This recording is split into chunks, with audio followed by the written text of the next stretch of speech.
जय श्री राम, हर हर महादेव। मोटा नेता, मोटा अधिकारी, मोटा संत, मोटा कलाकार, मोटा બિઝનેસમેન સાથે ફરનારા લોકોથી સાવધાન રહેશો. સાવધાન રહે તો ભગવાન બની જશે. સાથે ફરનારા લોકો અકારણ લફડા કરે છે, અકારણ વિવાદ ઉત્પન્ન કરે છે. હંમેશા સાવધાન રહે. કંસ કહે છે મારે હવે પાપ નથી કરવું, હવે હું પાપ ન કરું.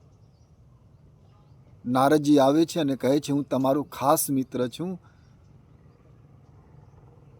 અને દેવતાઓ તમારી ખિલાફ ષડયંત્ર કરી રહ્યા હતા, હું સાંભળીને આવું છું. અને દેવકીનો કોણ પુત્ર આઠમો હોય ખબર ન પડે.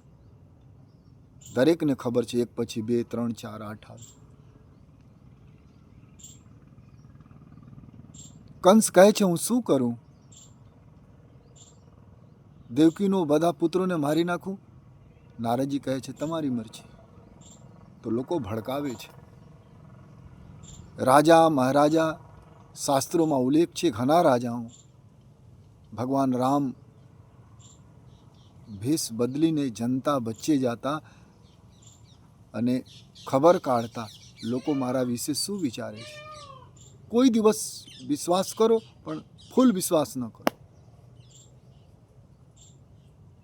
ઘણા આશ્રમોમાં ખરાબ કર્મ થતો હોય પણ મેન બાપુને ખબર ન હોય, મહંતને ખબર ન હોય કે લોકો શું કરે છે. પણ અંતમાં બદનામ કોણ થાય? મોટા સંત. આશ્રમમાં જે મોટા સંત હોય એ બદનામ થાય છે.